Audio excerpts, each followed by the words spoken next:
What's up, everybody? I hope you are listening in, tuning in. If you can hear me, give me a thumbs up. Mitch, if you can hear him. What's going on?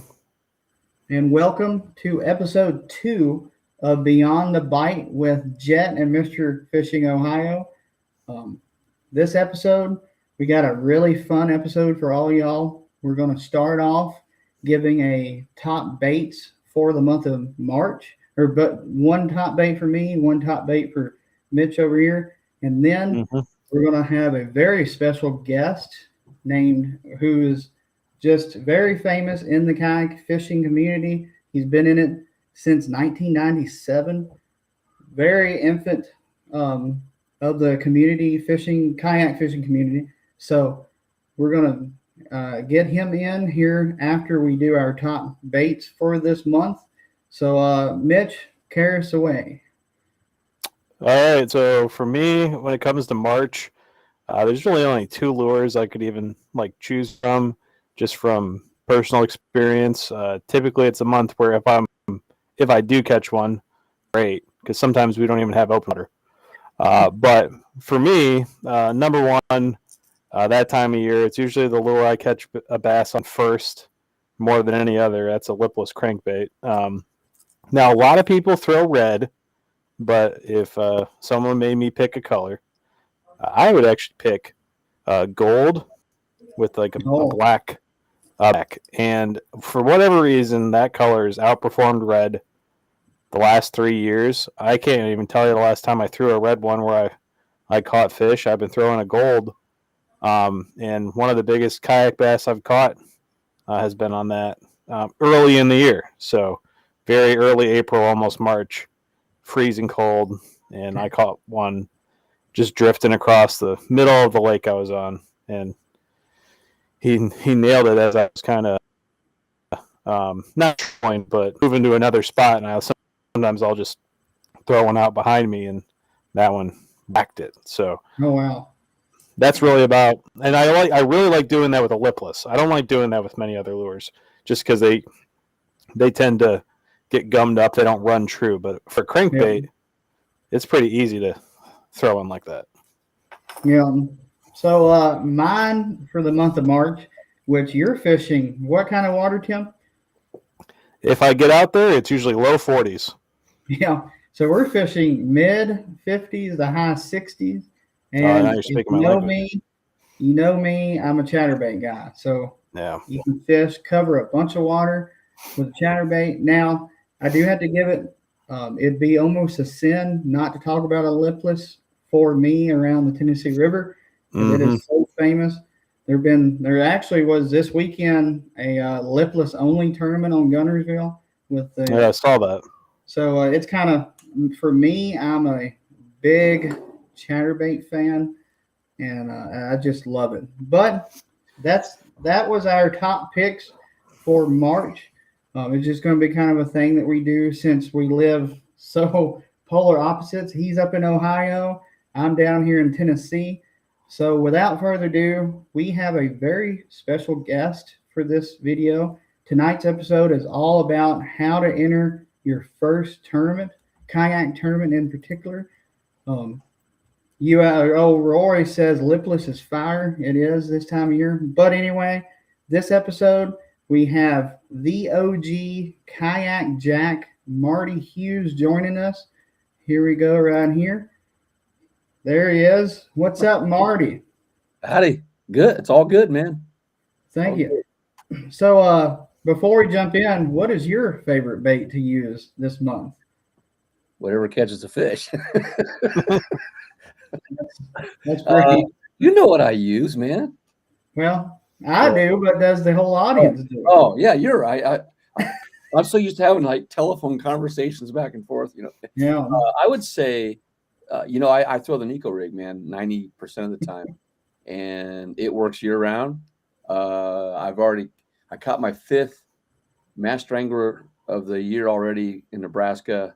Well, and this is the first year I've seen since I've lived here 50 years where we have open water in Nebraska in this part of the state. Southwest Nebraska where I lived, we had it in one little lake. and I caught some there, but I've never caught February. I caught 99.75 on my best 5, and Wow. and they were all caught on an eco rig. No, wait. One was caught on a square. I use a square bill a lot off rock.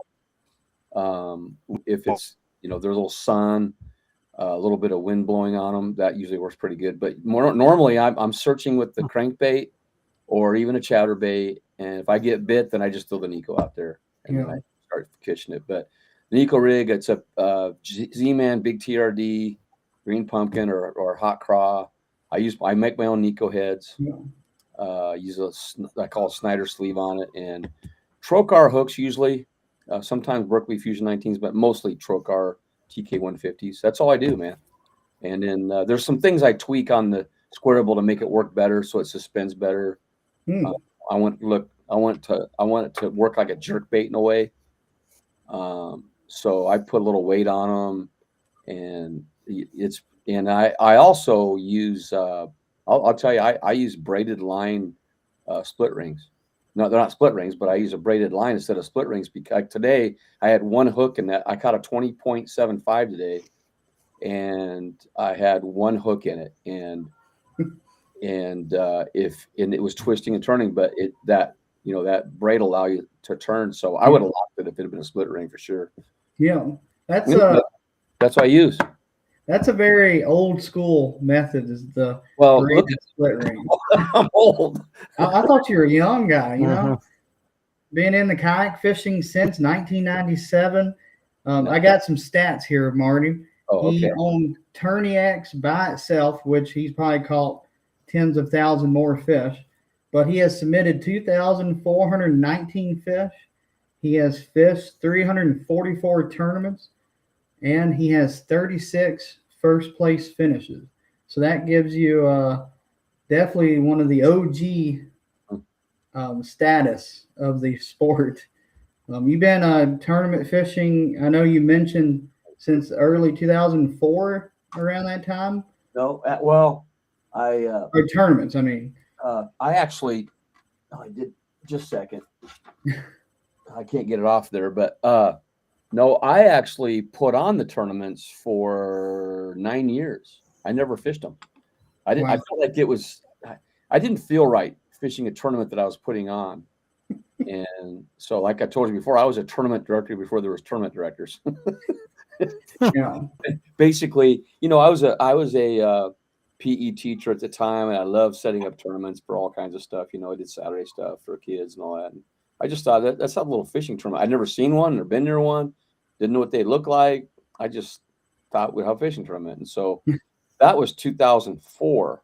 And so, like I said, we started one little one where I lived.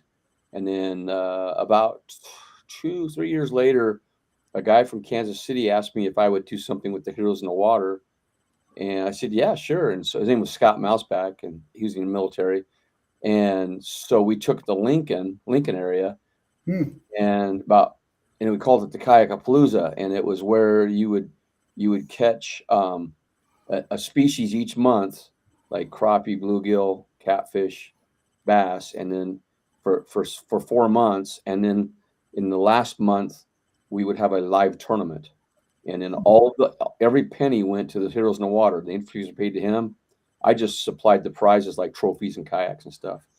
And I pretty much bought everything except for the kayaks. I had a kind of a deal with Emotion going on at the time, and so they would send me kayaks to give away, and that went really well. And then anyway, the first one, let me go back to the first one. The first one had the idea, and I actually got a threat on my phone. I just gotten a little BlackBerry phone. I didn't know how to use it. Actually, the kids at school taught me how to use it, and I had a voice message that said, "If you have a tournament here, bad things are going to happen to you." And I'm like, okay, whatever, And that was out in the Wild West, and where I lived, and we had it anyway. And I had 12 people in it, and 2 of them were my kids, two sons, and other kids, and then some adults. And one guy brought a wooden kayak he had made. Created, and one guy had a canoe, And I took one of my boys around in the kayak with me, and he fished, and get this, we had our scorecard was probably a little bit bigger than this, and it had 9 species on it, and it was like little round dots, circles where I printed on it. And then you got a pencil and a little identifier card or a card and a baggie. It was in a baggie, and Yeah. when you caught them, you would just mark it off. Honor system. We didn't know any better, and so you got points. Like walleye was the hardest to catch, so you got like more points for that, and the least amount of points went for a bluegill. And we had trout on. There was 9 species in that lake. That was Rock Creek, and so we gave away trophies. There's actually a picture on my Facebook page way back when of the people afterwards, and we brought a meal out there. We had beef stew in the Dutch oven and stuff, and I had guys come from far away even for it. There wasn't very many kayakers out there. This Yeah. was 2004. They pretty much had to come from like the East Coast or Texas. Wow. No, they came from, pretty far. And then, of course, I started guiding in 2004, and they were coming from all over the country because people just wanted the experience of kayak fishing. It wasn't so much about catching a big fish. They just wanted to get in the kayak and see what it was like. And so we brought them in that way. So anyway, we held that for a couple of years, and we used when the second year we used a tape measure, like your construction worker tape measure. Yeah. You used a tape measure, and we had digital cameras. They just started coming out, and I still have it. I still have that here, digital camera, and you would take a picture of it on the ruler. And we didn't know anything about the open mouth or anything. We just took a picture of it.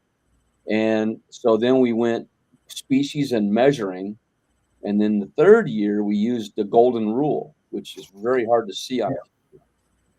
And then the hog trough came out after that. And so we started using the little plastic hog troughs. I was actually selling them out of the back of my truck. I bought them. I bought by the case because remember, people were getting into this by the droves. And so I just started selling them, not to make money, but just so people would have them. You know? And so that's the evolution of the measuring part. And then we started using identifiers. Well, the identifier thing came from our Nebraska online. We had like this online, they had forums back then, and so on this forum, they had this contest, several of them, but you would go out and catch fish, and they'd give you an identifier, and you had to have that printed in your photo.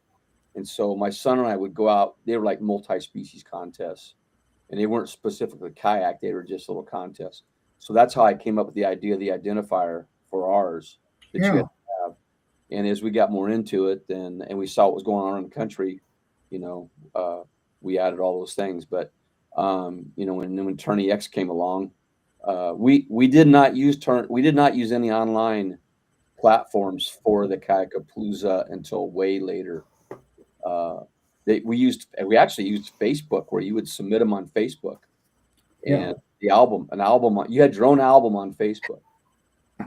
And so there's just so much, that I could go back and tell you. It's kind of funny, but we didn't I said the league I help run, we still use Facebook for our submissions. Yeah.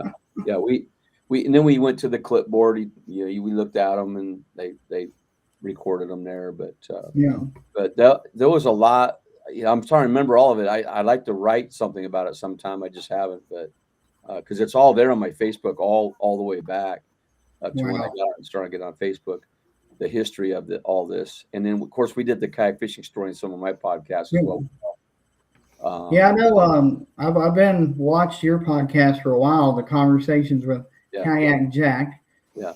And that's one reason why I wanted to get you on here, is because I've watched you for a while, and I've looked up to you, and I know you've been in this sport for almost since the creation of tournaments. But I have a question right here. What was kayak fishing like back in the early 2000s versus what it is today? Very simple. There wasn't any drama. Yeah. What? Well, drama. I have a theory behind that. back then, social media wasn't as big as it is now. Right. Good. Yeah. And you know, the only time we really saw anybody was when we fished. And again, we used the forums and stuff like that. But really, when we got together live, it was like an awakening because we didn't see anybody's rigs a lot of times till then. And then we all camped out the night before, usually had a good time, and then of course we fished, and it was just so much fun, man. And then I had the opportunity just to go paddle around and see everybody, you know, and talk to them, take pictures and stuff like that. Because, like I said, I did fish. I fished and it's right here. It's the can you see that little plaque right there? The one on the bottom, yeah. Wooden one, Spooky Bass 2013. That's where Raf Vargas, if you know him, he's the one that cut the world record tuna out of his kayak. Oh, wow. He used to be stationed at Offa. He's a colonel in the Air Force. And he called me one time and said, hey, I want to start a tournament down here in the Lincoln, Omaha area. And he just picked my brain for a couple hours. And he started the same exact thing I was doing with the Kayakapalooza, the same exact thing, except in the eastern part of the state. And so, and that didn't bother me any because I wanted to fish one. And so I thought, hey, this is an opportunity for me to fish. So he had this, well, actually he had the Spooky Bass as well. And that was my first tournament, live tournament. And it was 27 degrees at Lake Wanahoo. I'd never seen Wanahoo, drove in the night before, didn't even know what it looked like because it was dark, and just took off that morning and started fishing. And that water was cold and the air was cold. And I got third using a crappie jig because they wouldn't bite anything else. So I started using the crappie jig and finished third, and won a little money to go home. That was kind of cool. But and then he started that, and then of course everything evolved from there. The Midwest Fishing Series and things like that. I had no idea what was going on in other parts of the country at the time because, again, social media was just a baby then, and so we didn't really see a lot of stuff that was happening anywhere else. But there were silos of things going on, you know, during that time. Yeah. Anyway, That's awesome. Was it the I've only been kayak fishing since 2016, 2015. So I've never really got to see any of the early stages of the world, of the community. So it's awesome being able to talk to you and get an idea. You know, back then YouTube wasn't a thing really. Yeah. And so you can't go back and look at how the sport was compared to now.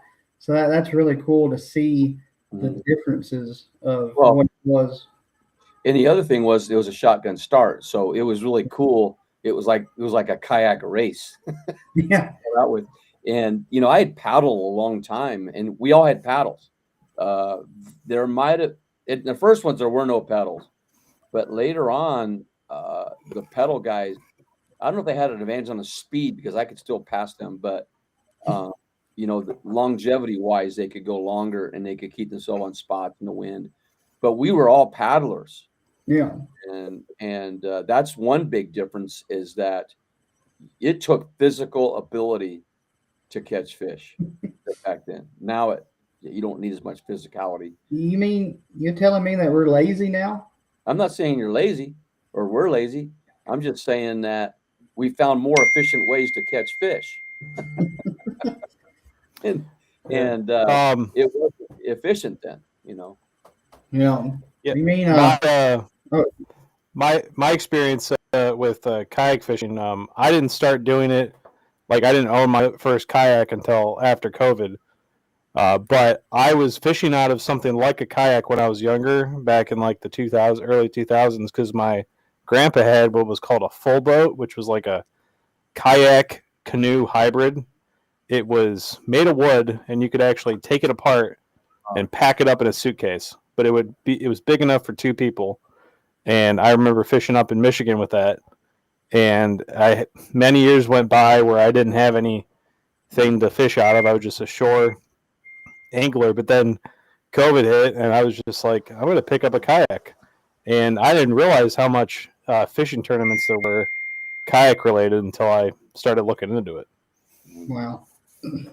Yeah, it's definitely grown in the recent years.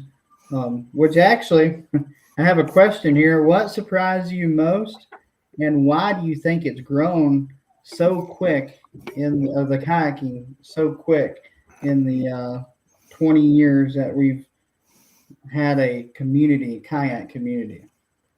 Well, I guess first I must say though, Ethan, is that when I first was kayak fishing, nobody would go with me because they were afraid they would tip over and drown.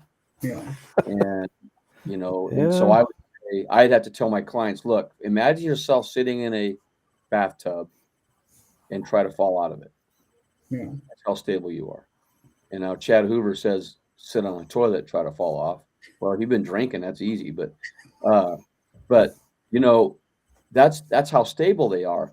So I had to demystify. I did more demystifying than I did of anything else of the sport, and I had to do it for myself because I actually bought a nose plug, and I bought a book on eBay on how to do an Eskimo roll. I'm serious. When I had my first kayak, Yeah. I'd see on it, and I actually bought that on eBay. I bought my first 2 kayaks on eBay. One was out of Florida, one was out of Iowa. First one was $265. The second one was a Wilderness Ride 135 for $1,000 from Florida. Wow. That was the highest end kayak at the time. Yeah. Anyway, I took down a rabbit hole. Where you were the biggest surprise? You mean in evolution of it, or Yeah, like why do you think the kayak fishing tournaments and just the community has grown so quickly? Oh, okay. Well, number one is it's a lot cheaper than a boat. Yeah. And once people experience it in the water, they find out that it's very relaxing and it's real easy to get in the backwaters, and just being on the water with them. And, a lot of it came from some of the pioneers I call it a sport, some of the pioneers out there that showed people what they were doing. Like I was posting pictures on the NFGA Nebraska site, and people were like, where are you getting these big fish at? And how are you getting them? And I didn't tell anybody what I was doing for a long time. I wasn't like it was a secret. I just didn't know I was a secret, And Yeah.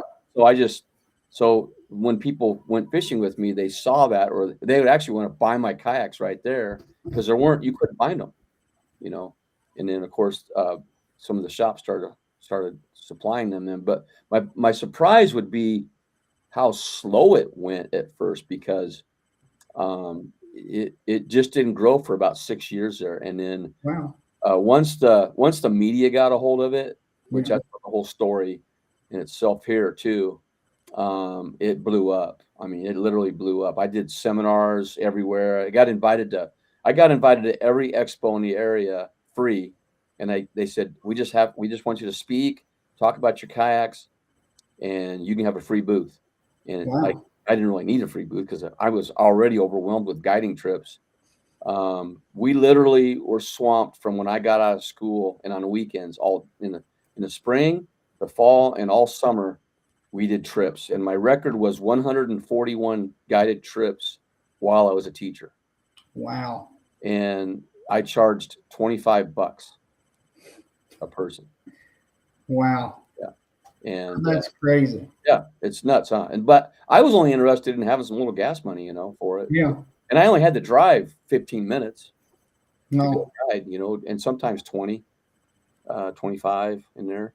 And so it wasn't that bad. I wasn't traveling anywhere. I was just taking my old trooper and meeting people. But the tips, though, I got to tell you, though, the tips were a lot.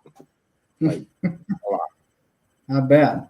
I always felt like one thing that really grew the sport since I've been doing it is COVID, when everybody was away, out of work, getting that $800 a week from the government. Yeah, everybody was able, and I know we're seeing as a market a decline in sales, but I think it's just we're getting back to where it was before COVID. Well, I'm going to say this. I run a site called Kayak Buy Sell Trade. I started it, I think 12 or 13 years ago. And we get over 100 listings a day. Wow. or used kayaks, but at the same time, they're getting bought up just as fast. So, in a lot of those kayaks that are being listed are because people are getting upgrades to other kayaks. Yeah. You know, so I think it's growing.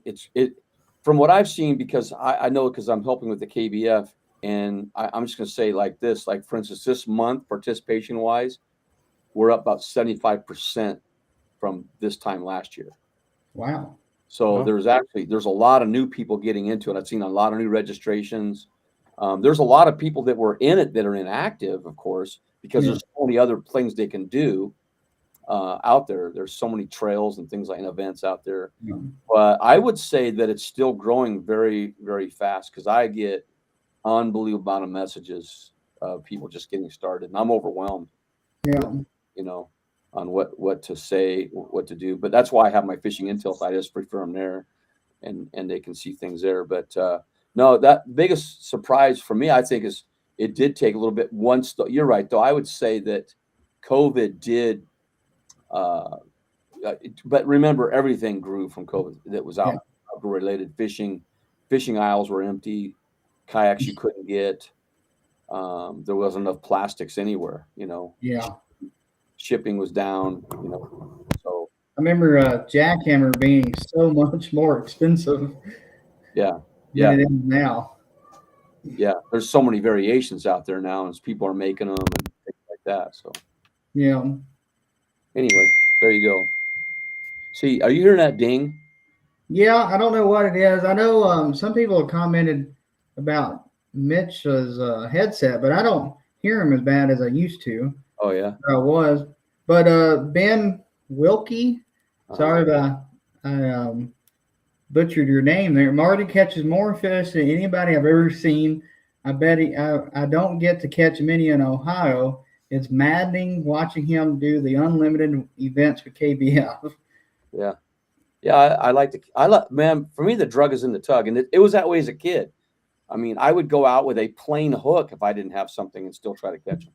I mean, there's so Yeah. many stories about what I did as a kid. In fact, my mom, the stuff, I mean, she had to call the cops to get me to come home and stuff like that, but I did sports, and I was good in school. I did everything good in school.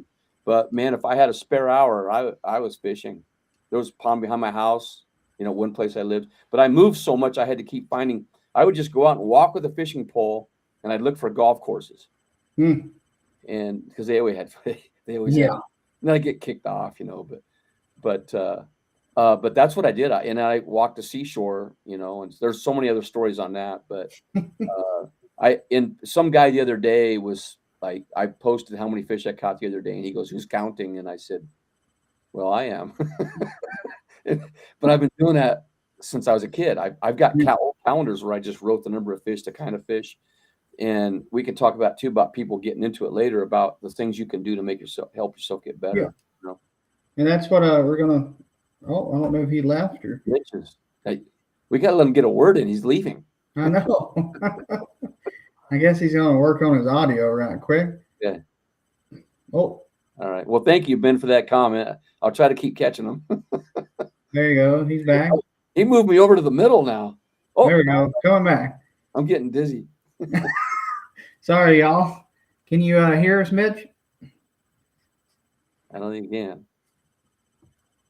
He's having some troubles. He needs to get a few more rods up there behind him. Yeah, it's the carbon in the rods. It's like I was on a lake one time, Ethan, and I had like 5 poles sticking up, and this lady from a campsite, "Hey, why you got so many poles sticking up out behind your kayak?" I said, "For better cell phone reception." She started laughing. It's good for cell reception. The one thing I've always been scared, because I have 12 behind me when I'm fishing, is a lightning storm. Oh yeah, as soon as I hear thunder, they're coming down, and I lay them on the bank usually if there's a storm nearby. Yeah, that's the bad thing about where I fish a lot is the Tennessee River. It's around definitely on Nickajack. Mont Eagle Mountain is right beside it, and a storm roll over there without you knowing until it's right on top of it. Yeah, we had really that at one lake out west that did that, where I couldn't see over the top of it.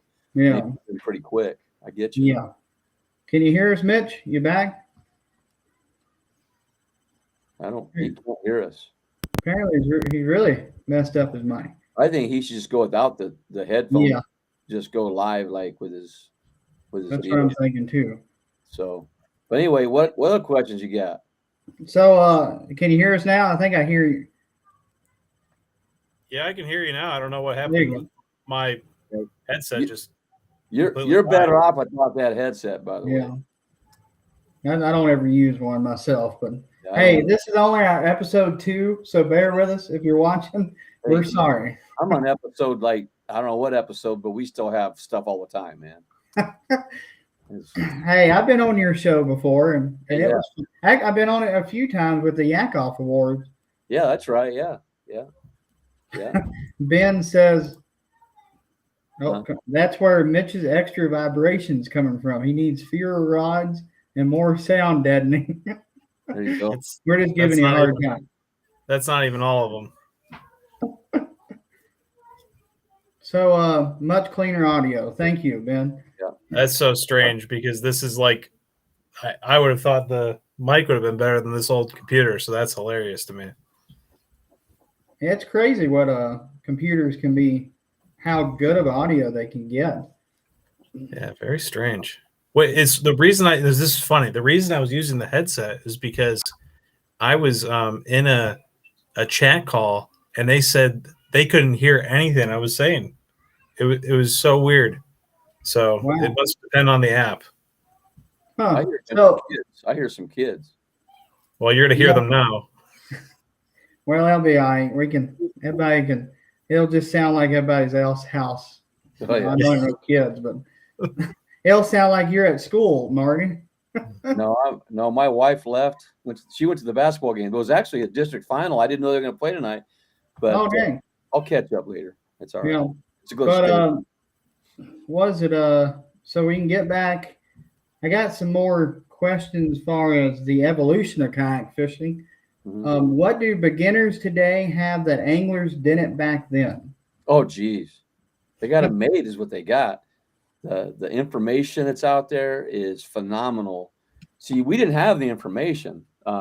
Most of what I did, and especially DIY, was stuff I just looked at the kayak and tried to figure out, like creating a stern light from those solar lights out in your yard. You know, Use that for a stern light. Changing a handle out because handles would wear out and fall off. How to put a transducer in your kayak. And remember then the sonar units weren't very good. yeah. And so we used the goop stuff, that whatever it is, glue. The marine goop. Marine goop, yeah. We used that and glued the transducer to the inside of the hole, so the temperature was never right, but it was close. But there was no way to put a transducer on a kayak. So yeah, the kayaks now are ready made for any accessory you want to put on them. Especially with the rails and things like that, and the accessories just keep changing and evolving, and guys are figuring out 3D printing now and making things where back then we just made it from the things that we had, and we felt really good about it. Like I had a snorkel for my transducer cable going off the side and stuff like that, but no, the information is the big thing, and the technology behind it, recording your fish, things like that. It's evolved to where, and also the fishing equipment. I mean, it's nuts how good it is. Like a guy took my pole yesterday and held it, and he goes, "Oh my gosh, that's super light." We didn't have light stuff. And the other thing is the paddles. I used a 220 centimeter paddle for years, and it weighed, I mean, by today's standards, it weighed 25 pounds. Wow. Where today's paddles are super, super light, and if you use one. And then of course it's just easier you can spend the money and get yourself out in the water a lot cheaper than a boat. But back then, I would say the information is probably the amount of that's available to you and how easy it is to access it.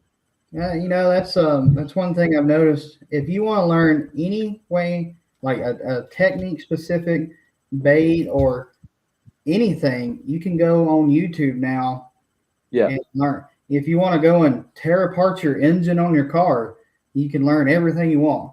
Yep. So that is something that's recently, I don't know, probably in the last 15 years maybe. Mhm. The YouTube game has just gone completely, all the tutorials and stuff. I had a kid that was really good, and we run this youth league. We run it for years. In fact, since about, I don't know, early middle 2000s, I've had kids stuff. I used to travel around the state and offer kid events, and they could just show up and fish. And one of these kids showed up, and he was winning everything. I said, "Guy, how'd you get so good so young?" And he says, "I just watch YouTube a lot." And he Yeah. was the first to do that, you see. And so, anyway. Was it now do you feel like, so this is kind of going on another tangent to be honest, but do you feel like learning everything on YouTube now, does it replace time on water? No.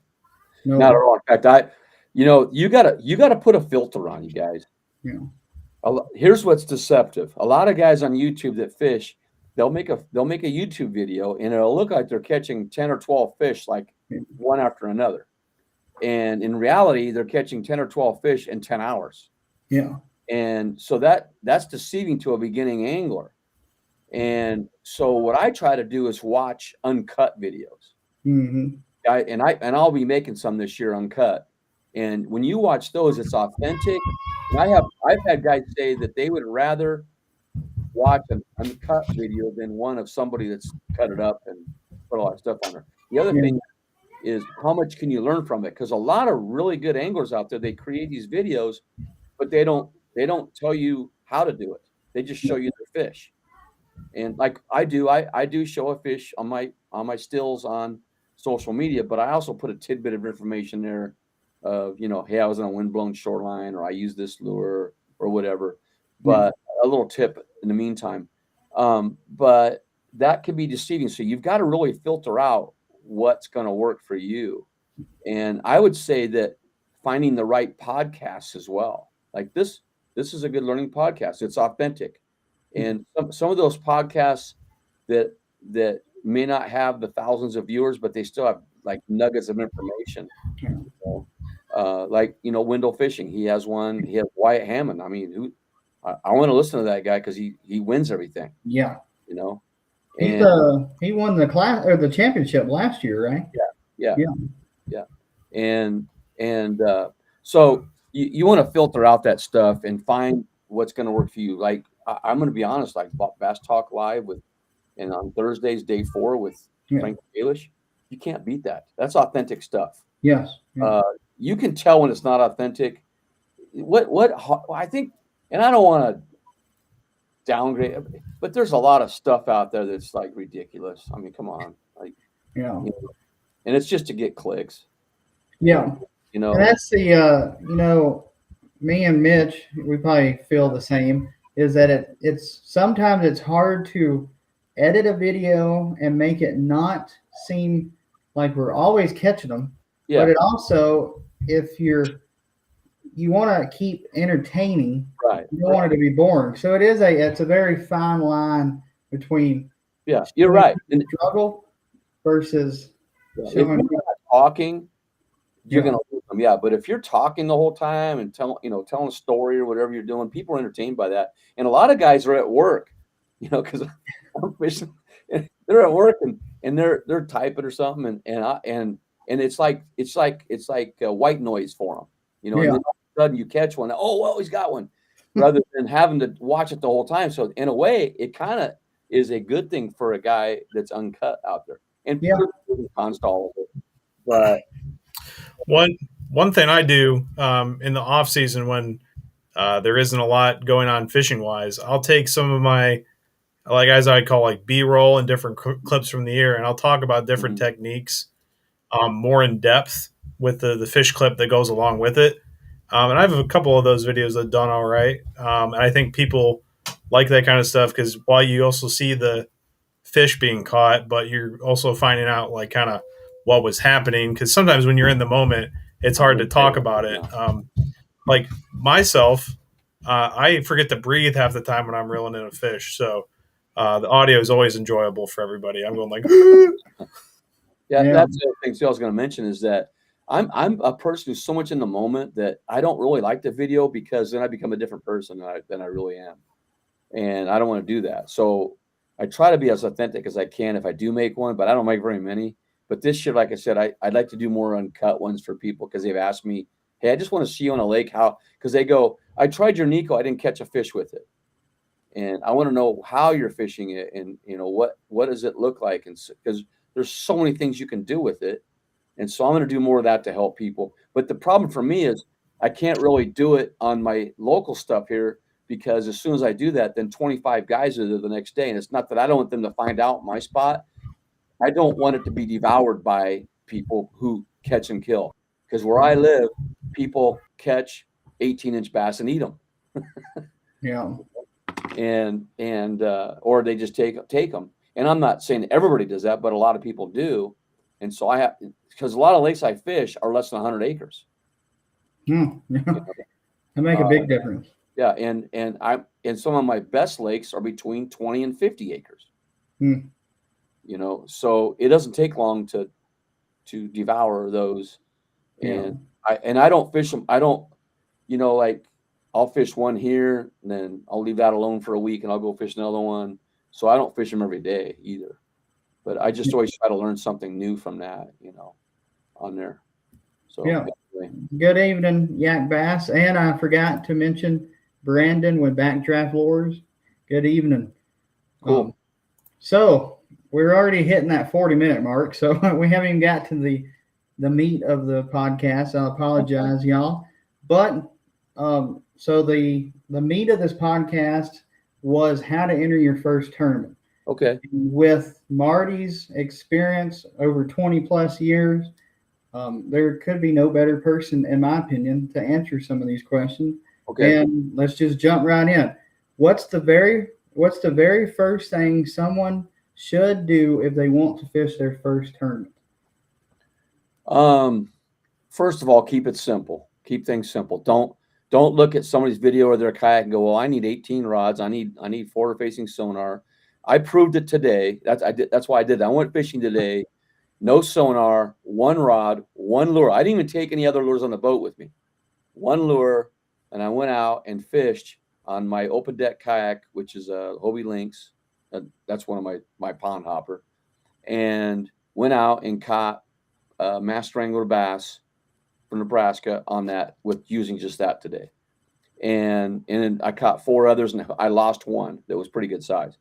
But I would say, first of all, you keep it simple. The other thing is, I would say, enter a league night, like your Tuesday nights, they call them. Do that, and that's where guys are pretty low key. They're cheap. You're not going to lose a lot of money. If you're thinking about going to the Bassmaster, your first tournament, you're going to get your teeth kicked in. I don't care how good you are, because people are really good and they know the best areas and all that. And you might get lucky. I don't know, but I just seen a lot of people go away and they quit because of that. But I would start slow. Even enter an online, because you can get competitive juices going that way, where you enter an online challenge maybe and see how you do. Like we have the Greenhorn on KBF, where it's not competitive really. It's drawing for prizes. There's unlimited inches. There's unlimited fish you can enter. I have the 20 for 26 or 20 fishing for 2026 challenge, trying to catch that many bass. That's hard, but it gives you a sense of competition, But I would say fish that or a small club, maybe. But be careful of clubs though too, because they're really cliquish sometimes. Yeah, and that can scare people. I've seen that happen over and over again, where a bunch of guys are in a club and then nobody wants to help the new guy, and they make them, they don't make them feel comfortable. Yeah. So, that's one thing I love about the Cast Association, which is here in Tennessee. If you're local to Tennessee, we have Cast, which is Kayak Angling Society of Tennessee. Mm-hmm. We inside of Tennessee. That's the governing body of Tennessee's kayak fishing. And then underneath there's 11 grassroots club. And one thing that I love about these clubs is They're very welcoming to people. Yeah. That's how I started kayak fishing. Was I started fishing with Southern Middle Tennessee, Mhm. and I learned everything. I know Steve.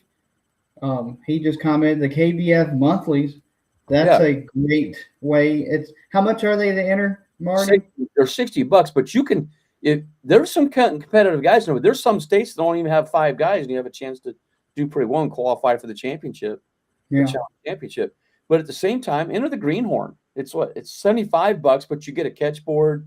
You Oh, get wow. you get a couple $100 worth of stuff just for Yeah. entering. Yeah, the catch board's 75 by himself, right? Yeah. Somewhere. So I was going to say, but on the oh shoot, I was on on a tournament though. When I was talking about when you enter it, oh God, I can't remember now. Go ahead, man. You're good. You're good. Go I ahead, got one for you. Uh-huh. What's the most important non tackle related item you should have for a kayak tournament besides the measuring board? PFD. All right. At all times. I'm going to tell you right now, guys, wear a PFD. And you know what? I know there's a lot of controversy on the inflatables versus the vest. I am not going to wear an inflatable ever. I've just seen too many accidents happen. I'm on the water as much as anybody in the country. Yeah. Over the years, and I've seen more accidents while wearing an inflatable, and some of them are not real good. Now, that does give you. I mean, don't get me wrong, they do work, but they're made for specific things, and I think a boat guy has a better use of them than we do in the kayak. In the kayak, it can serve several purposes. Number one is protection in the sticks, like sticking out or whatever. The other thing is it's going to keep you buoyant. There could be a current, in which you're in, and when you turn over, things like that. But I'm just going to say that's just my only preference. I'm not going to say you shouldn't wear one, the inflatable, but I believe the vest is the best way to go. It's just better protection, and it keeps you up longer there. But I would say, though, Mitch, that that's the most non-fishing item. I would say that, and other things too. That's why you want to take that K-Fast course, everybody. Yeah. It really will enlighten you on a lot of things. But going back to entering the tournament, like I said, keep it simple. You only need a kayak, a fishing rod, and some lures, man. That's it. Just go out there and enjoy it, and then learn from others while you're out there. Don't impede on somebody else's space, but learn from those guys that are out there because they're always willing to help. Yeah. I've done that a lot of times. I've seen the guys struggling. I say, hey, you want to go fishing or you want to catch fish? They go, I want to catch fish. I say, well, here's a Nico. and then I get it. I remember my very first kayak tournament. I wasn't catching a single thing, and this dude in front of me was throwing an Alabama rig, catching them like crazy. And he came by me like, you caught anything? I said, no, sir. Yeah. And he took that Alabama rig, cut the line, threw it in my kayak, and he went on. And I don't think that's what makes the kayak fishing community so awesome. Yeah. I don't think any other community would literally give you what they're catching them on and throw it in your kayak. Yeah, I've done it many times.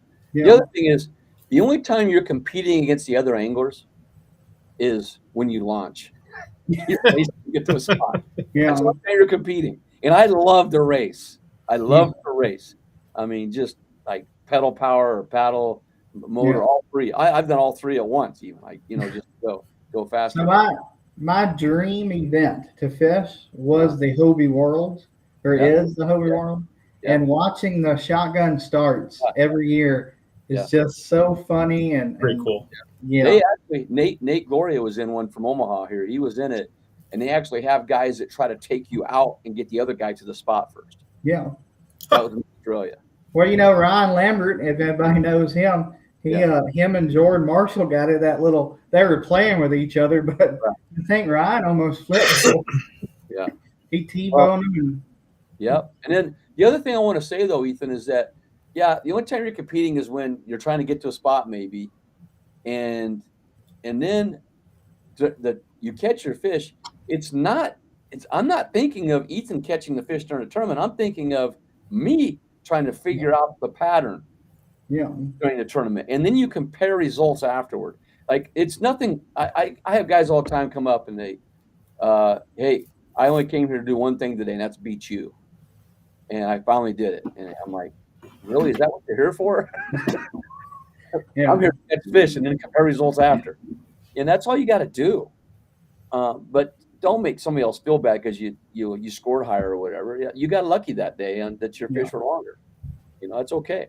But I'm not saying it's all luck. There's a lot of skill involved because seems like the same guys are always at the top, in those big tournaments. Yeah. Some of the same anyway, Exactly. But you're just comparing the results, and that's where you can help guys, and stuff. Yeah. And don't take yourself so serious. Have fun. Mm-hmm. A lot of guys get into it, and I'm going to go out there. I'm going to beat all these guys and stuff. You're not beating it. The idea is that you're trying to figure out why the fish are where they at, and where are they at. So before you go out, if you're a first timer, go check out a map. And I'm going to tell you this: look for areas that have shallow areas with deep water nearby, and eliminate all the rest of the lake. Do that, or find structure. Or find, the warmest or the coolest water, depending on the time of the year. But use your variables to locate those fish beforehand. And when you get there, look for juicy stuff like that. Yeah. But if you're on just a huge flat and nothing else is by it, there's probably not going to be much there, because 10% of the lake holds 100% of the fish. Yeah. I look at. I've always heard that myself. Yeah. So you mentioned keep it simple, and I've always gone into, I use a word KISS. Keep it simple, stupid. Yeah. And I've always done that. So here's my second question in this topic, and it goes along with that. Mm-hmm. What is the basic equipment that is necessary to fish a kayak tournament? All right. Well, you need a rod and a reel. Yeah.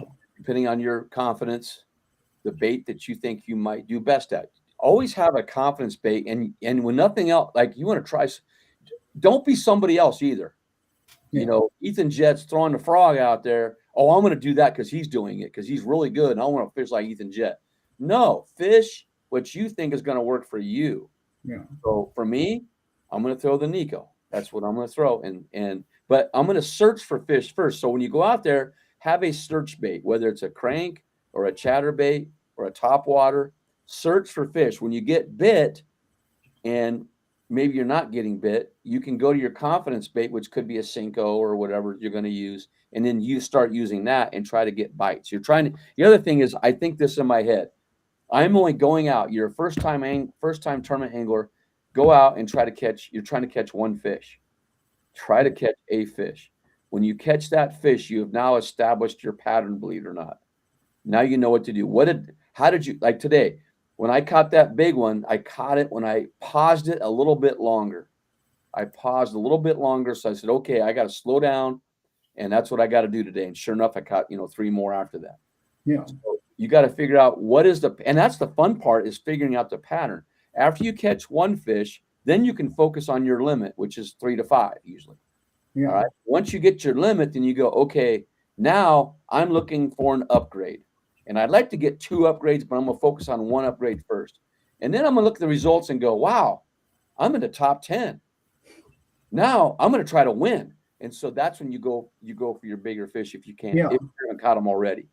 But the idea is to go in increments and set your goals accordingly. Because I have so many guys, they go out there, I got to catch 5. And then 3 hours later, they're on the ramp and they're done. Yeah. Because they got overwhelmed by that big, they try to chew off too much of that goal. So, start small, try to catch the one fish. Yeah. And you're going to be fine. And if you go out there, here's the other thing, is the mindset, I don't want to get skunked. If you have that mindset, you're defeating yourself before you even begin. Yeah. So keep a positive attitude. Go out there with the idea that I'm going to go find a fish. I don't care how long it is. I just need to find a bite, and the other thing is, you know, you can't force fish to bite. You got to figure out what they want and how they want it. So I hope that makes sense. Yeah. And what else do they need to Yeah. go out there? That's the mental. The mental part of it is 90%. Yeah.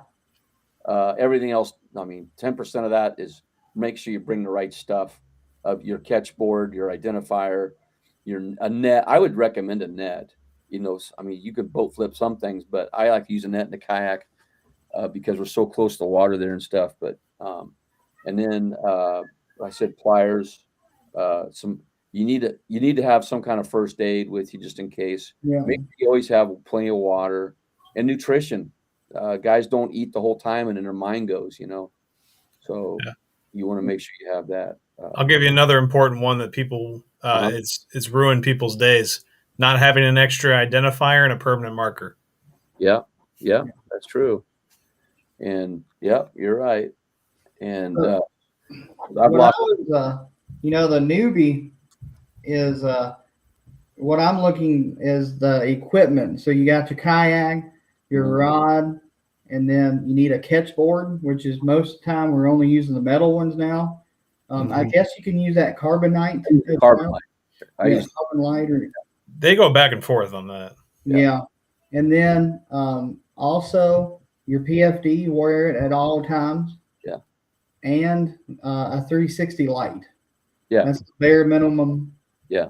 Of equipment. I'm going to recommend a leash for your phone too. Yes. Definitely. Yeah. I've never lost a phone, but I've seen a lot of them go in the water. Yeah. Ever since I saw Christine Fisher trying to find her phone in an alligator-infested lake. Yeah. Never been with that one. Yeah. You not like gators? Come on now. I've need to see enough videos of Steve Irwin fighting with crocodiles. I don't need to get close to one of them. I got one. There was a guy, I can't remember his name. He's down at Caddo Lake. I watched him. He had his keys in his sweatshirt pocket in the front, the pouch, his truck keys, and they flew out into the swamp. Ooh. He did find them. He spent the remainder of the day looking for his keys in the swamp. It was, I don't know, it was 2 or 3 foot deep there. So we'll ask Yak Bass around here. What is the best way to gain knowledge quickly? You know, I got this from a college coach I had. He says, always try to compete against somebody better than you. You know, when I was competing in college. And so what I did is I practiced against guys that were better than me so that it would make me better myself. And that's the way in fishing too is, you know, if you want to gain knowledge quickly, find somebody who you've heard is pretty good and say, hey, can I just go fish with you? And usually they'll say, yeah, you know, neutral waters, of course, if you can help it. And then you can learn that way. I do like a tournament 101 guided trip where I just teach people how to fish tournament. Yeah. But to gain knowledge quickly is, again, filter out the information that's on the internet. You can learn a lot from podcasts. You can learn a lot from videos, of course. But understand bass behavior. Study bass behavior, you know, or whatever fish you're trying to catch. And the other thing is, you were talking about earlier, Ethan, about information versus time in the water. Time in the water trumps everything. The more you're on the water, the more it's easier to figure things out. You know where those, like I can go to a lake now from my experience and go there and go, okay, like today, the bite was on in 2 parts of the lake. And it was where there was the deepest water, but yet they could come up shallow to eat. You know, on rock. And so like the other day, Saturday I was in a tournament. And, you know, the north shorelines are always better this time of year, but the wind was blowing strong out of the north. And so where's the plankton going? It's going south, followed by the bluegill and the crappie. Well, I caught a ton of crappie and the bass were right there behind them on that south side. Now that was midday. It wouldn't be that way in the morning, of course, but you got to be at the right place at the right time. So that's the things you want to study. But the thing is that the more you're on the water, the more you'll learn. And I know, believe me, I had a full-time job. I was a high school principal and I didn't have much spare time, but I managed my time so I could get on the water to figure things out at different times. Plus, I would just try to be a sponge with everybody else and learn. And and you know what? When I guided, I learned more from the anglers that I guided than I could give to them. I just watched them, and they always Yeah. came up with something that was pretty cool, you know. So just be around people to fish. You know, for instance, I'll give you guys a hint. Last week I wanted to go catch some crappie, and I was at a lake that I hadn't been to for a while, but there were 5 old guys, older than me, sitting on every one of them was sitting on a white bucket. I took a picture of one of them, in fact. And I thought, okay, where they're sitting is where the fish are. Sure enough, they were all just slaying them where they were at. Yeah. And I just kind of eased. I say, hey, do you mind if I fish around? No, go ahead. That's pretty. They like my kayak, you know. And Yeah. so those guys on those white buckets, they know where the fish are. Yeah. All right. So stuff like that, those little things like that. Or if you're going by a dock and it has fishing poles on it, or Mhm. taking out of the water, I'm fishing that dock. Yes. You know. Was it sadly, Mitch? Go ahead, right quick. Oh Yeah, I gotta hop off. Got dad duties, but Oh, I'm sorry. We no, will no, continue. that's just how it goes. We got a 5 and 3-year-old, but Ooh. it was great talking with you. I feel a lot of similarities with what you're saying. I've worked in a school my whole life. I've been teacher, principal, working in admin and stuff. So I resonate a lot with what you're saying for managing your time. But last thing I would say for the thing that's helped me the most getting into tournaments is just fishing with friends for fun, because you'll learn a lot when there's no stakes. And one of my best friends I actually met at my first kayak tournament. We didn't actually start fishing together for another like year or two later, but it was just funny. We were like, wait a minute, I know you. And so it was just one of those things. You'll meet some people, they'll be friends for life doing that. And sometimes you don't get that camaraderie when you're fishing in a 25 aluminum boat next to somebody than you are if you're in a kayak. You can share a lot more water. Yeah, you know, it's like everybody knows Christine Fisher. Yeah. You know, I got to watch her cut her teeth, you know, because she worked for us as a guide. And I watched her get into her first tournament and, you know, and then move on from there. So it's kind of cool to see how people progress. But she was a sponge. We get done guiding and she goes, hey, let's go out again. And so we go out and she would just right next to me, and I was fishing a finesse one time, and she would just be right by me watching what I was doing with that, you know. And of course she did that with everybody. That's how she's as good as she is, because she's learned from a lot of the best out. Not that I'm the best, but there's a lot of really good guys out there that she's learned from, and she's on the water a lot, you know. Yeah. Well, heck, you are the best, Marty. Guys. But see, well, we're if he's going to leave, we're still going, so don't leave anywhere. All right. Yeah. See you, Mitch. Have a good one, guys. Thanks. for joining. Sadly, kids got to come first before our fishing. So, but anyway, was it? We've already covered basic equipment. What is some equipment that is nice to have, but not necessary? Well, like for instance, on my Hobie Lynx, I've got a Striker 4, Garmin Striker 4. It's a simple little, it's $100 sonar unit. Yeah. And I've got a transducer with it, and I got a little black box Mac Attack. I think the whole thing was $250 for everything, including, I think, even the battery. And do I need it? No. But it does come in handy for the temperature, for finding structure. It just gives me eyes underneath that I want to use. And back in the day, I had just a little tiny screen too. But yes, I do have forward-facing sonar on one of my kayaks, a Garmin unit. Do I use it all the time? No, but it comes in handy to look at behavior. Yeah. That's what I use it for, because I don't have enough patience like some guys do with the computer screen. I just don't. I'd rather. Here's my main concern is that if I'm looking at that screen, I'm not seeing the flicker of a shad to my right where it's getting chased by a big bass. And so I want to be aware of my surroundings. And that's why I did it in the first place, was because I like the surroundings and being one with the water.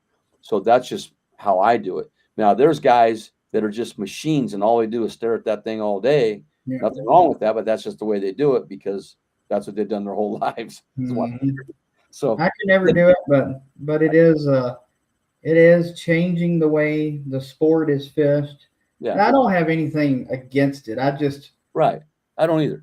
but it's always comes up in everybody's podcast. Now, the other thing that you might want, but you don't need, is a motor. The motor was specifically why guys started doing it, was because they wanted to get as far away as they could and cover more water faster, which I totally understand.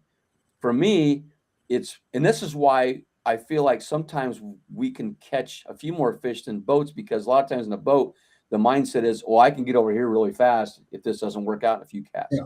Where a kayak angler will spend time in a cove and just pick it apart until they figure it out and find them, because they're there. Yeah. And if you're patient, you'll catch them. So I'm more of a pick apart guy. I have a motor too, but I used it to get somewhere as fast as I could, because at almost 70, it's hard to keep up the other way. But I very seldom have the motor on. I very seldom have forward-facing sonar on. Yeah. I use a paddle a lot, and I pedal a lot for the exercise. And some guys will say, I'm not in it for the exercise. Well, good, that's great, but I am. So yeah, I do a very similar the way you do it. I use my motor to get to a cove. Yeah, and I can cover water easier to find a pattern. Once I find that pattern, I'll pick it apart. Yeah. And the other thing is, you can do a milk run with you have a motor. Like you find a pattern and you can repeat the pattern somewhere else, like the boat guys do. Exactly. Repeat that somewhere else. But if you're by yourself, like the KBF National Championship about 3 years ago, I found a cove that was loaded and nobody was there, and it was on the opposite lake of Kentucky Lake. What's that lake called? Starts with a B. Barkley. Barkley. I was on Barkley. No, I saw one kayaker the whole weekend that just passed by. Oh, wow. I never saw anybody. Well, I was there by myself. Well, I stayed in that cove the whole time for 2 days and ended up getting, I think I was 7th overall. Wow. And a lot of those guys were up in the creeks. That was the big controversy then of going way up in there. Otherwise, if they wouldn't have done that, I could have probably got top 3 with where I was at. I caught a 21-inch smallie in there. And so sometimes, the motor can get you to those remote places, which is what I did there. Yeah. And was able to fish. But that's another thing that that you want, but maybe not need. The other thing is the type of kayak. Sometimes, like, there's big controversy. Someone were considered John boats now. They're just bigger platforms. My thing is just find a platform that best suits you to get you to do what you want to do, and that's fish. Yeah. Now, for me, if I'm fishing these smaller lakes and ponds, I'm using the lightest, most maneuverable kayak I can find, which is my Hobie Lynx. Yeah. Then I have a Crescent Shoaly, which I can use on rivers, and then I have a Hobie Outback for the bigger lakes. I just don't know what I do with myself with a giant kayak. It's more of a boat. I've had a boat, but I just like the feeling of the smaller vessel and maneuverable as well. I like to maneuver mine quite a bit. So it's, it depends on what your tastes are, I guess, on that. Definitely need a net. You need a net, a good net. Make sure it's a floating one because they do. I use that hockey stick one.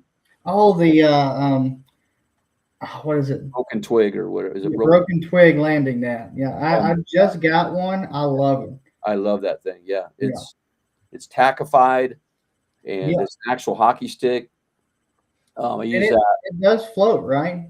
Yeah, it floats. Yeah. I've not tested it out. I haven't wanted to lose it. And I would say, you have some kind of a crate that stores your gear. But generally, I'm just bringing a small box with me a lot of times. But I do have the crate with sand. What I do is I have these giant tubs that I take on trips. They have all categorized. That's a whole nother episode there for somebody. But then I break it down. I have samples of each lure in these little containers in the black pack. So if I need a spinnerbait, I need a crankbait, or whatever, I'm going to try that out, or a topwater, I have them there ready to use. But I don't have like 35, 40 crankbaits. There might be a certain 2 colors, maybe size, maybe that I bring. But you break it down, then I have a plastics bag or whatever that I bring. It's actually a little box, and I have a bag. But just try to be as simple as you can. That is the key. Yeah. The more things you have on the kayak, the more things it can break or break down. 100% agree. That'll slow you down. The less things you have, the less you have to worry about. And I love simplicity. You know, I was a football coach, and I ran one play till you stopped it. Yeah. You know, how I see it is if you have a lot of different things on your kayak, you have more chances of that getting in your way when you're setting hooks, or Right. Yeah. you're always thinking about it, so you're not applying the knowledge that you should be fishing. So it's just a lot of stuff going on, and I've always done that KISS. Keep it simple, stupid. And that's the thing with that football play. Do one thing well. That's old Yeah. Vince Lombardi. You know, they ran 2 or 3 plays, whatever, and then we had variations off of that. But do one thing well. So like today, why did I bring one rod with me? Because I wanted to practice that presentation and not go back to my confidence. Yeah. I was practicing, and that made me better and more dialed in on that bait that I wanted to use today. You know. Yeah, exactly. I do that a lot on the off season, trying to learn different kind of baits. So that's kind of cool that you're doing the same thing as well. I did want to make a comment too, Ethan. We talked about earlier about, you know, getting into tournaments. What we try to do around here with the events I run, I'm not a club. I'm just events. I run a Nebraska kayak fishing Facebook page. Yeah. But I have Kayak Jack Outfitters, but we have never been a club. We've always been events only. There's no memberships. Now, I have nothing against memberships because I also help run the KBF. Yeah. But at the same time, I want people to come in and not feel like, hey, oh, it's a club.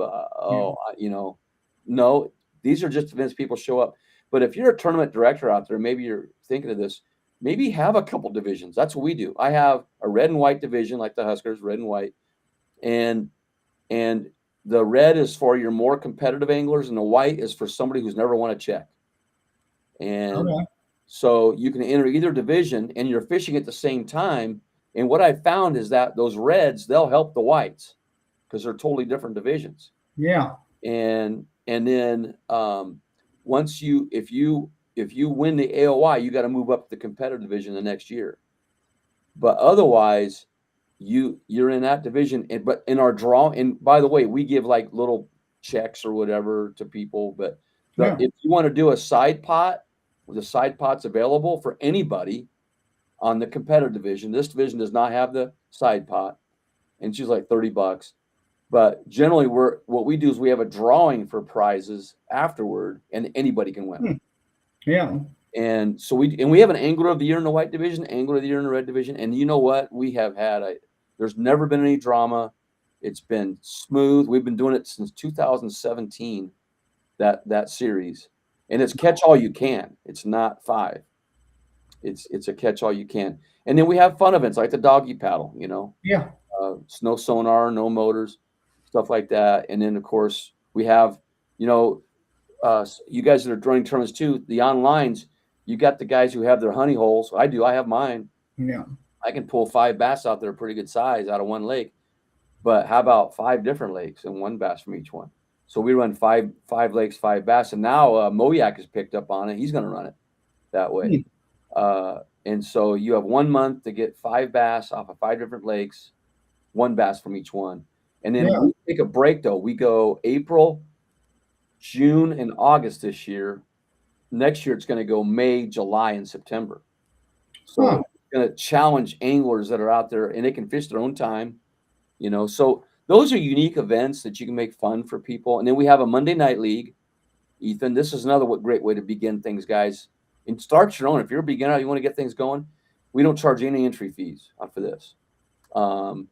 So it's a kid league basically, but 2 kids can compete together, or I can compete with a kid. You can compete with a kid, Ethan, but we can't compete on the same team as adults. Yeah. There's AOI points for 3 divisions, 12 and under, 13, 19, and adult. And then at the end of the night, the winners of each division get a poker chip. And then we give out fishing rods that are donated and lures and stuff like that. And we do that for 5 Mondays. And then we have a state tournament. And this year we're doing it team wise, but no entry fees. And the kids, and they can fish in the bank if they want. It don't matter. Yeah. That's a great way to get the younger generation involved in the fishing as well. Well, where do you think Brady Stores came from? Yeah. He's a national champion. Yeah. Yeah. He's been kicking all of our butts. Yeah, he started that. He didn't start in that Monday Night League, but he did our youth events that we did back. Okay. And then the other one's Hayden Hall from the school that I was a principal at. He's traveling the world with Cabela's, doing tours Yeah. and stuff. And he started in that as well. That's awesome. That's really rewarding to you seeing somebody like that go all the way. You bet. So there you go. That's some make it fun. Yeah. Make it fun. Like even the KBF, there's an inches tournament type thing. There's an unlimited one, and the inches is no minimum. And on the unlimited, it's 12 inches. And then you got the greenhorn, you got the monthlies. There's something for everybody. Now, if you want to do the Bassmaster, I'm going to tell you something. You better cinch up your jock strap because that's going to be a tough one. Yeah. Everybody's really, really good. And if you want to get to that level or you want to just enter it and see what it's like, that's great. It is good. It is tough. I've fished a lot of them, and they're a lot of fun too.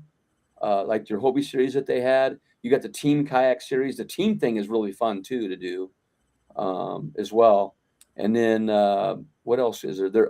Kayak Adventure Series. I like that because it's grassroots, and Drew Gregory picks a city or a town, and you got 100-mile radius to go fish. That's kayak fishing to me. Yeah.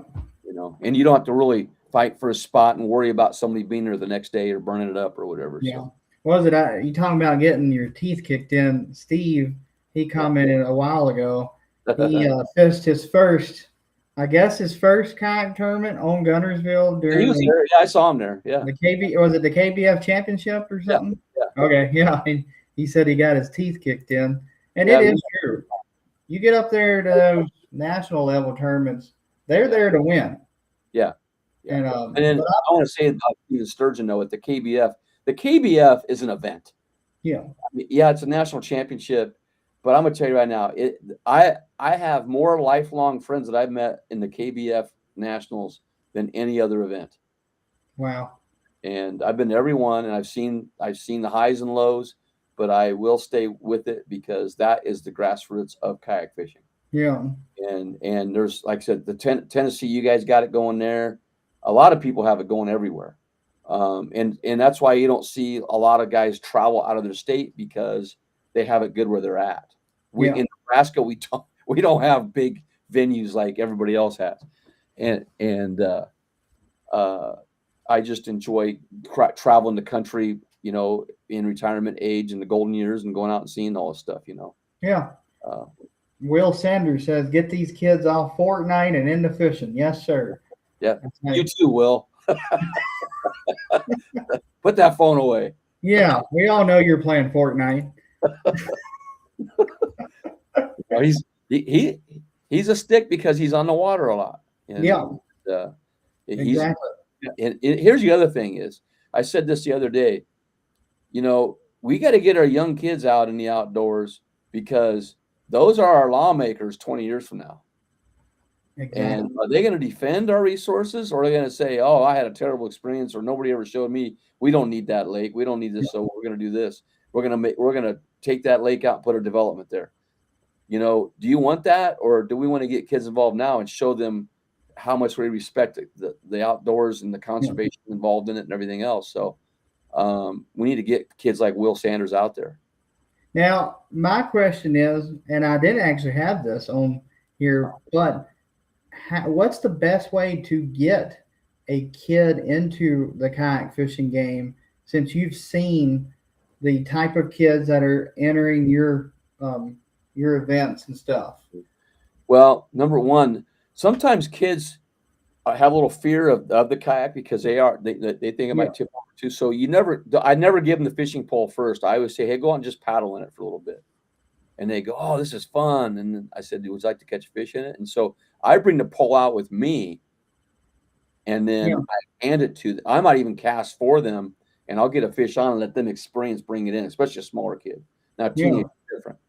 And then you gradually get them going with it, and pretty soon they're on their own. It doesn't take very long at all for them to get going on their own. but you don't want to throw them to the wolves. You want to do a step-by-step process as you teach them. And for little kids, like I had mine in the kayak with me. Of course, you had to make sure it's a stable kayak and make sure it's fit for it. But they all started with me, but it's a gradual deal. But once they feel the tug, it's over, and they want to do it more and more. And encourage them. I mean, but the other thing is teach the safety along with it, wearing the PFD at all times, having a float plan, telling people where you're at, things like that. So, that's awesome. I've my mom's a school teacher, and a lot of, I don't know if any kids are watching tonight, but they'll comment on my videos a ton. It's like, hey, I want to go fish and stuff, and I've never really knew how to get them involved, and so I've been wanting to get. Even around here, what I do is that they see my kayak, whatever or I'll see a kid at a lake and give them a Nico rig, and stuff. Yeah. Hey, cool kayak. And so what you do is you just bring them out there for people to use, but you do have to teach the safety first on that. Yeah. If you have an extra kayak, you can take them along and so forth. I've had more kids that when I was a teacher and principal, it helped with their behavior, So I've seen this Bill Wilkie, Ben, sorry. I met a guy from North Carolina in a tournament on Caddo who gave me my first kayak trailer. We've actually gotten together for the past 3 Thanksgiving. That's awesome. Yeah. Isn't that cool? Like some of my best friends I've met through kayak fishing. And I mean, I've got that I'm on the phone with a lot, or we message each other. Yeah. And I do because there's some guys I meet at the big events and I can't remember their name because I haven't seen them in a while. And they go, how can and I feel bad sometimes about that, but man, you meet a lot of people. It's hard to do that. I try to remember as many as I can and follow people's posts and praise them and everything for what they're doing. KKOA. What's up, Ethan and Marty? How you doing, Steven? Yeah, You're Steve. Yeah. I've shared some camping with those guys. That's a rough crowd. Yeah. So anyway, there you go. Keeping it simple. I hope I've answered some of your questions appropriately. Yeah, you've been great. Over here, Wade Life, PFD, nowhere, no share. Well, that's been a big push. I guess it's been a while, but that nowhere, no share, I've seen it a lot on the kayak Facebook pages lately. Yeah. I guess it has something to do. Explain with that what KBF is doing with the program, the safety. Oh, with the KFast? KFast, yeah. Well, KFast it's like a safety course remember the ACA is a great course. Don't get me wrong. It's for canoeists, people on the rivers and stuff like that.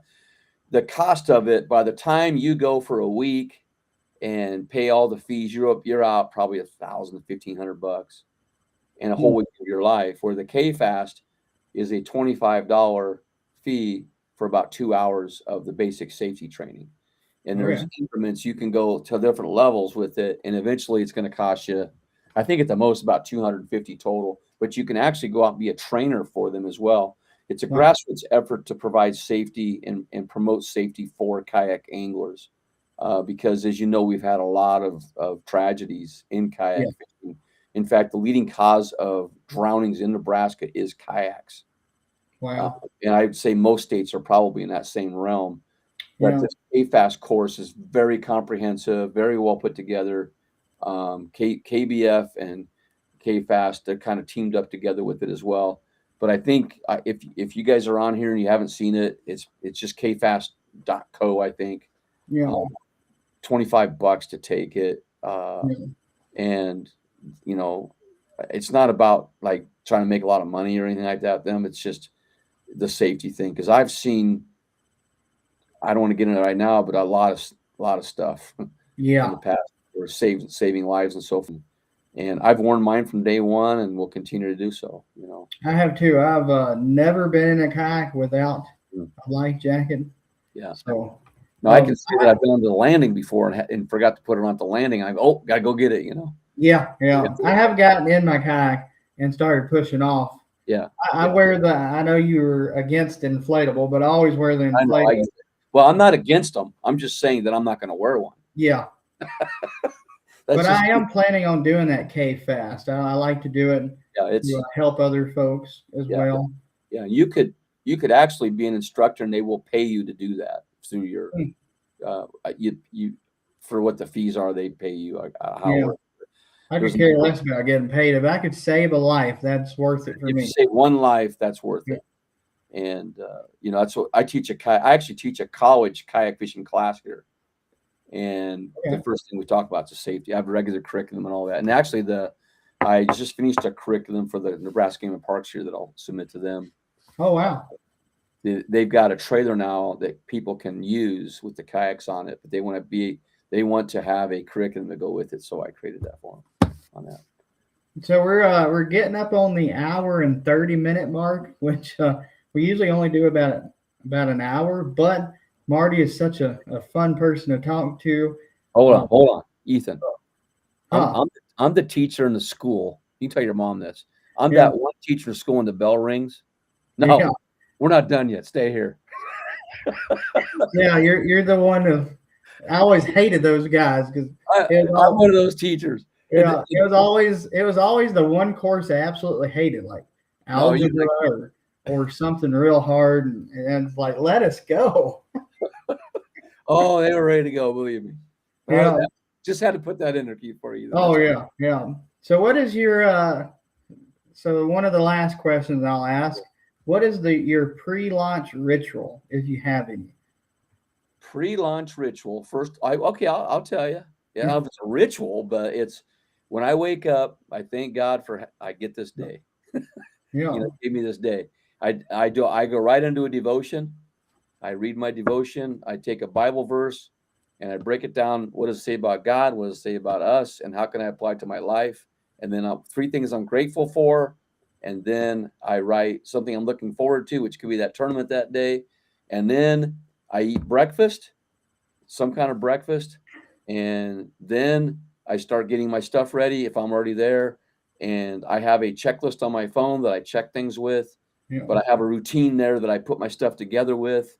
And then I go fish. And then I pray as well before I go. That's, Yeah. I guess, a ritual, spiritual, whatever you want to say. But Hey, I better go back. I do a few back exercises as well before I get the kayak. so let me pull up this comment and what you just said. This exercise does really. That's called age, Marty. Yeah, I do them every day. I'm going to tell you right now. I want to tell young guys this: stability and mobility are the most important things that Yeah. you need when you get our age. And certainly I got guys my age that can't even walk. They can't hardly move. And I'm getting that way. My knee hurts, my hands hurt, everything.